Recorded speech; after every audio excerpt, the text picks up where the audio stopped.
pesantren Darul Yasin dan Darul Musin, Nurul Musin. Yang saya hormati adik-adik sekalian, yang cantik-cantik dan ganteng semua. Yang saya hormati seluruh Bapak Ibu sekalian, adik-adik sekalian yang hadir di ruangan ini. Insyaallah seluruhnya dirahmati oleh Allah. Puji syukur kepada Allah Subhanahu wa taala karena ridhonya lah kita semua berkumpul di sini dan Bapak Ibu sekalian, izin para guru pesantren, para guru, Bapak Ibu sekalian, para siswa, santri, santriwati.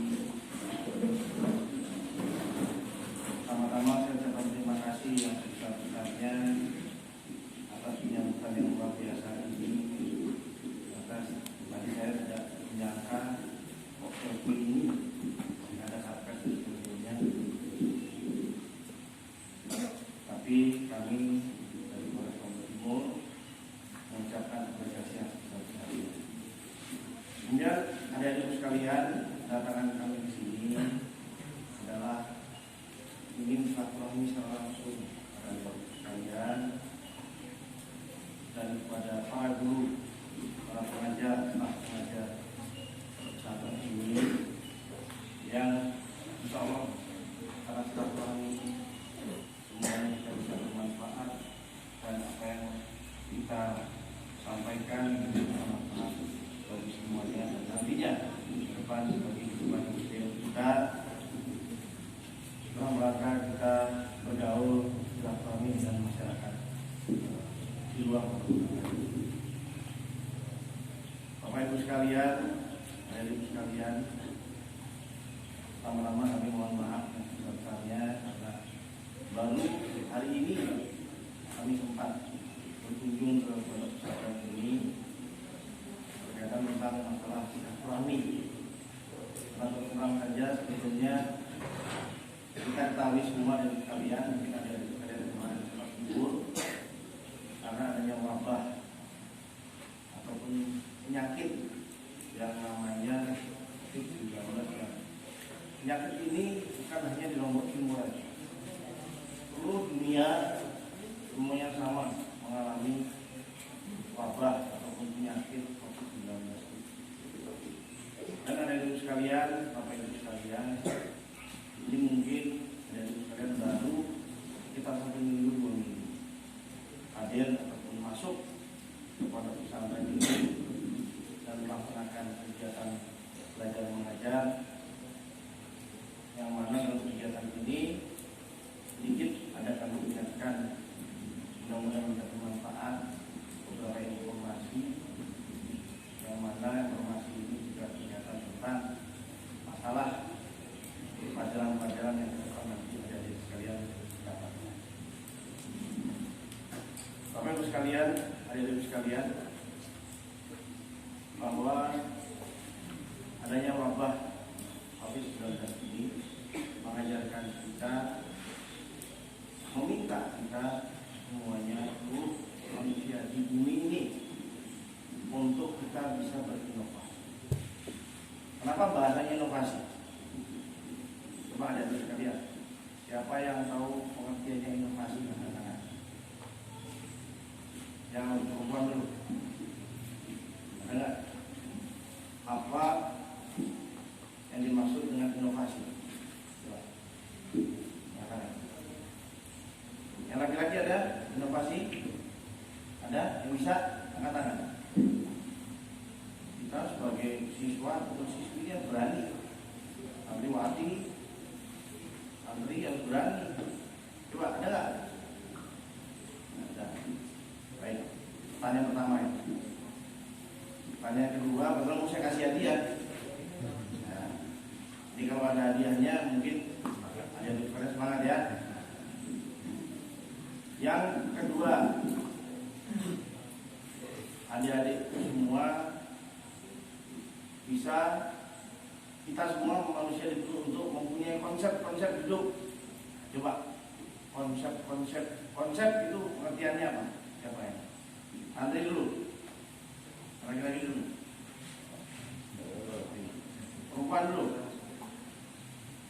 Sudah nanti. Pancasila apa nggak Pancasila? Yang laki-laki ini apa Pancasila? Ya, jadi hadiah pertama, hadiah kedua, ya, jadi saya kasih. Karena ada yang berani, padahal berani ngomong asal aja. Yang penting agak nyerempet bener. Bapak kasih dia. Karena nggak berani ya, kami dia. Ya. Adik-adik sekalian, mohon izin bapak-bapak, para tuan guru, sahabat pengajar semua, bahwa berkaitan tentang masalah inovasi ini, karena mengapa dikatakan inovasi? Karena kejadian ini adalah kejadian yang baru. Peristiwa ini adalah baru. Dulu zaman dulu kala nggak pernah terjadi. Oleh karena itu kita semua umat manusia di dunia ini, dari pakar-pakar teknologi, dari pakar-pakar agama, pakar kesehatan, kita sebagai manusia saat ini dengan adanya wabah penyakit ini harus punya konsep hidup sendiri ataupun inovasi sendiri. Antara lain inovasi yang saat ini diharapkan untuk diketahui oleh seluruh umat manusia dari umur yang paling tua sampai yang kecil adalah 3 macam. Catat. Yang pertama adalah hidup kita kemana-mana harus pakai apa? Yang kedua apa? Cuci tangan. Apa? Cuci tangan. Angkat tangan, yang cowok. Angkat tangan. Yang perempuan, angkat tangan. Jaga. Jaga. Jaga. Apaan? Jaga jarak. Jaga jarak.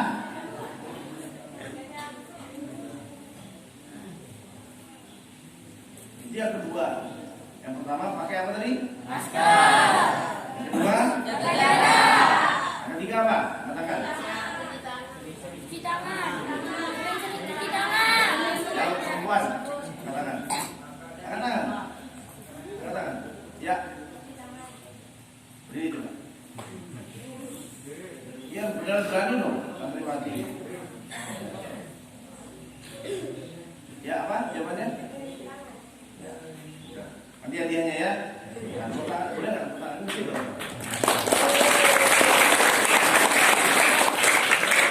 Ini dia, Pak. Ya, dia udah lain kali tepuk tangan ya. Boleh, tepuk tangan.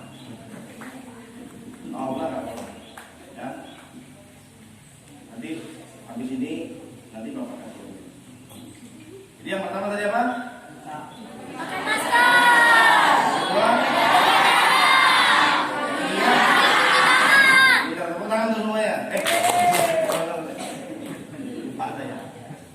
Ya, adik-adikku sekalian, para sahabat pengajar, itulah yang dinamakan inovasi.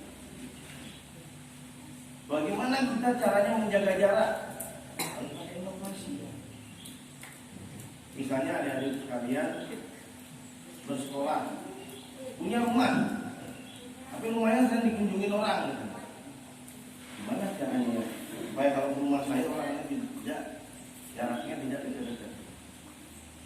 Oh, dikasih pembatas, oh dikasih silang-silang. Di masjid misalnya, ini sendiri belum ada. Nanti mau izin adik-adikku ya, gotong royong ya. Nanti silang-silang jalan-jalan meter. Ini silang-silang. Itu inovasi. Kemudian membuat konsep. Membuat konsep ini contohnya kita buat cara bagaimana supaya seluruh orang-orang di dunia ini, manusia dari kecil sampai besar ini mempunyai pemikiran yang sama tentang adanya wabah COVID-19 ini, dan sama-sama kita mau mencegah bersama-sama. Caranya membuat semacam permainan, perlombaan. Yang sekarang ini terkenal adalah di seluruh Indonesia, di negara kita ini, yaitu konsep kampung tangguh, dan diimplementasikan diimplementasikan dirubah lagi oleh Bapak Gubernur dengan diinisiatifkan oleh Bapak Kapolda kita yang baru, yaitu Pak Dirjen Pol Muhammad Iqbal SIAMH. Ini dibuat yang namanya Kampung Sehat.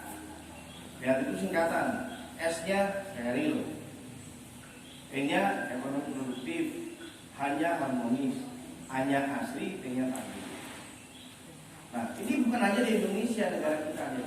Di negara lain banyak banget konsepnya lain-lain, supaya masyarakatnya terbiasa dan mengenali ada abad 19. Bagaimana caranya? Nah, kalau di Indonesia kampung sehat. Kenapa namanya kampung? Kenapa kok nggak kota? Kenapa nggak provinsi tangguh? Karena seluruh lingkungan seluruh negara ini terbentuk dari kampung dulu sih, bukan dari kota. Di Jakarta ibu kotanya apa? Orang Indonesia ibu kotanya apa? Jakarta. Di Jakarta ada Tugu Monas kan? Ada. Nah, Tugu Monas itu namanya apa? Itu kampung. Jadi artinya tidak ada tempat yang tidak namanya kampung. Makanya di negara kita disebutlah kampung tangguh. Konsepnya apa? Protokol COVID ataupun mengantisipasi adanya pandemi COVID-19 ini. Oh, secara nasional apa?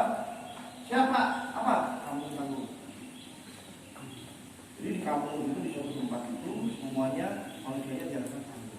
Tangguh untuk membuat konsep-konsep jaga jarak. Kemudian tidak diam saja masyarakat. Yang tadinya kan kita adik-adik sekali kan baru masuk nih.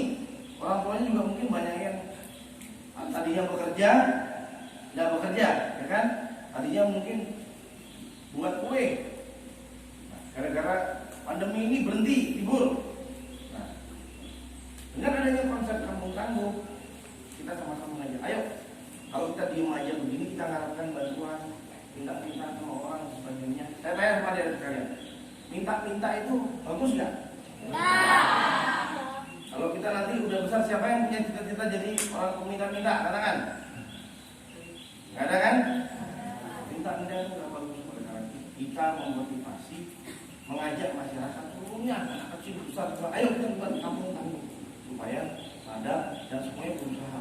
Yang bisa buat kerajinan tangan buat, yang bisa buat masakan buat, berjualan lagi, akhirnya ekonomi sendiri dan tidak perlu minta lagi bantuan.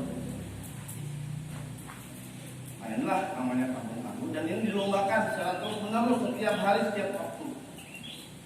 Nah, dari sekalian, bahwa alhamdulillah adik-adik sekalian ini belajar di pesantren ini sangat bersyukur bahwa kita sepakat semuanya adik-adik sekalian beragama Muslim. Tapi di luar sana, termasuk Bapak, dulu Bapak sempat sekolah tapi agamanya Islam. Sekolah dibuka sekolah Islam dan bukan orang sekolah di pondok Islam. Nah, jadi kalian bersyukur tinggal di pesantren, bisa belajar, bisa hidup, bisa berinteraksi pada teman-temannya dulu, dan sehingga nanti diharapkan siswa-siswa pondok pesantren ini semuanya nanti ke depannya sudah terbiasa hidup bergaul dengan teman-teman ini. Nanti pada saat lulus dari pondok pesantren ini bisa menyesuaikan dengan masyarakat. Betul? Betul. Adik-adik sekalian mungkin adik-adik itu bersyukur. Harus bersyukur kenapa? Seumur gini, ini umurnya berapa? Dek? 15. Udah berani. Dulu Bapak dulu waktu seumur gini ketemu orang takut. Umur berapa, Dek? Takut. Jadi kalian bersyukur hidup di pondok pesantren, mandi sendiri, belajar sendiri, nyetrika baju sendiri, mencuci sendiri dan sebagainya. Akhirnya ditanya sama polisi, masih kecil umurnya, umur berapa? Berani bicara. Tepuk tangan dulu. Nggak boleh. Kasih jempol dulu tadi. Jempol. Nah, tepuk tangannya kasih jempol aja ya. Nah, dari sekalian, ya, saya datang ke sini untuk memotivasi adik sekalian.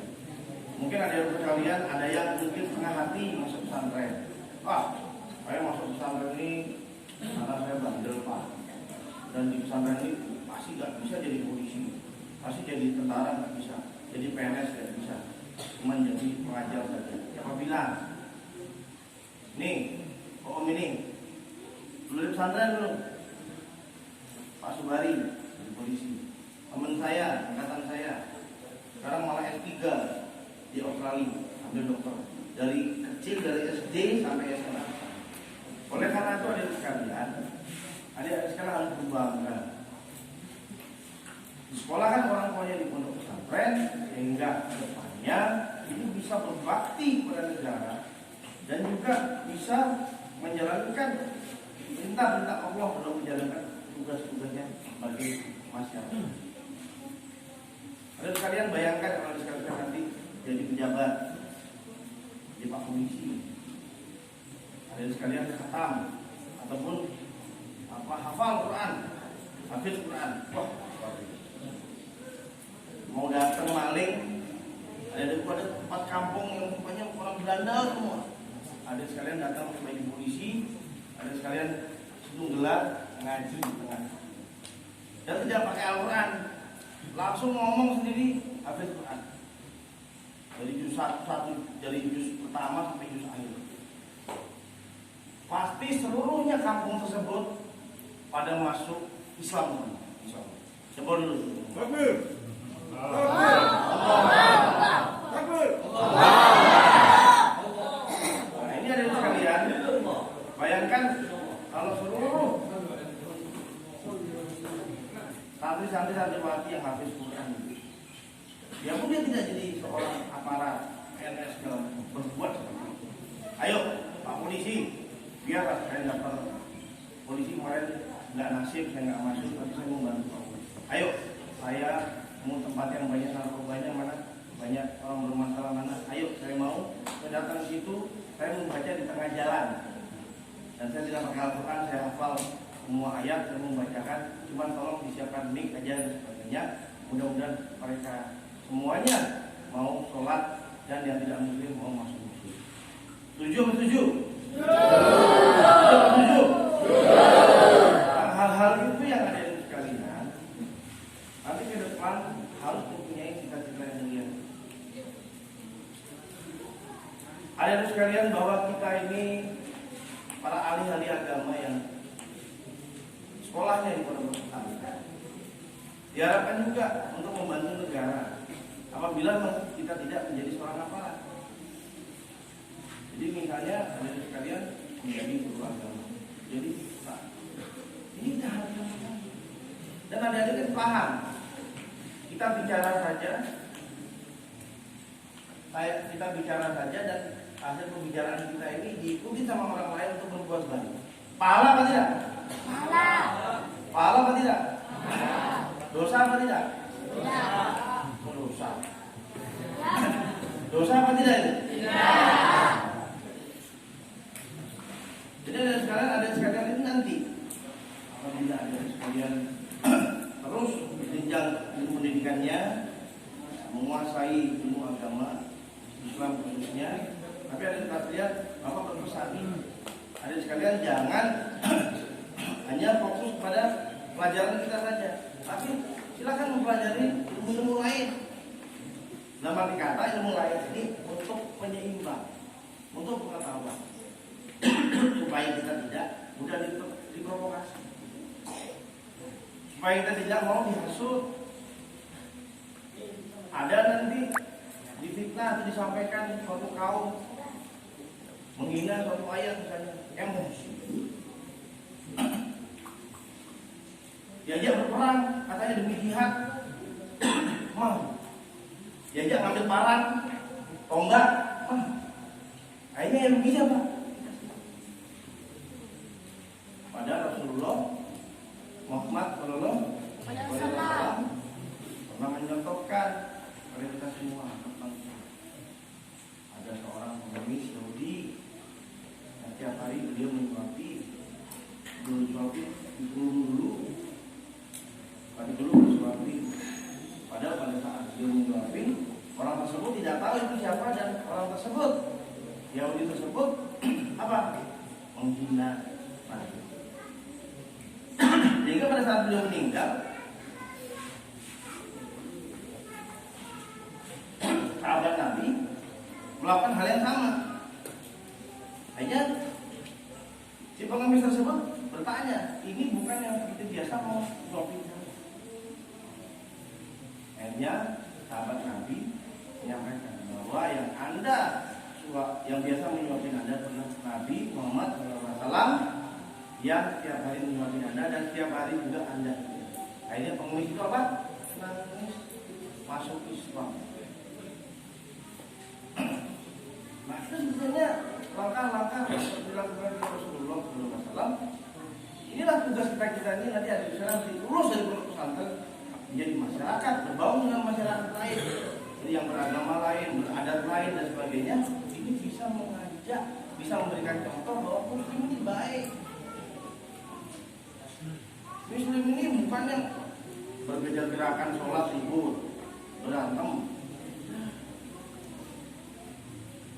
Muslim ini adalah Muslim, kita ini sebagai umat Muslim ini diinginkan oleh Allah Subhanahu Wa Taala. Ini beliau ingin kita ini menjadi manusia yang berbeda pendapat sama. Kita doakan, kita berikan contoh yang baik. Kita punya lebihan makanan, ada non Muslim, kita bagi pada non Muslim itu punya makanan yang banyak. Tapi kita dengan kita merasa cukup, kita belah, kita bagi. Walaupun kita lihat yang di luar itu adalah orang yang mapan, mungkin makanannya lebih banyak dan lebih enak. Mau bagi. Nah, contoh-contoh inilah yang nanti Anda bapak adik-adik kalian nanti ke depan menjadi apa saja, menjadi polisi, menjadi TNI, menjadi pegawai negeri, menjadi wira swasta dan sebagainya. Kita berikan contoh kepada seluruh masyarakat sehingga terciptanya situasi nanti yang aman, tentram, kondusif dan semua fitnah-fitnah yang sering disiarkan oleh oknum-oknum masyarakat negara dan oknum negara asing yang ingin memecah belah kita tidak terjadi. Sampai di sini paham ya? Mudah-mudahan nanti di ujian keluar, terutama yang tadi 3 itu. Apa tadi? Inovasi. Yang tadi apa? Covid tadi? Pakai?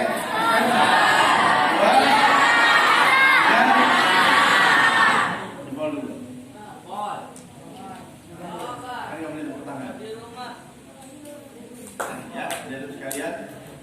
Jadi inilah perihal bapak datang ke sini untuk sekaligus mengingatkan dan memutuskan.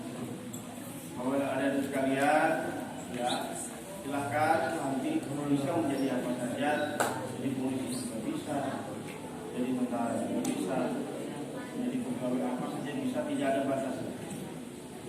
Lagi ada di sekalian baik, jadi warga negara Republik kita ini baik, ya, insya Allah dari sekalian berikhtiar depan meraut masa depan di dunia ini, insya Allah semuanya lancar dan terkendali. Amin ya robbal alamin.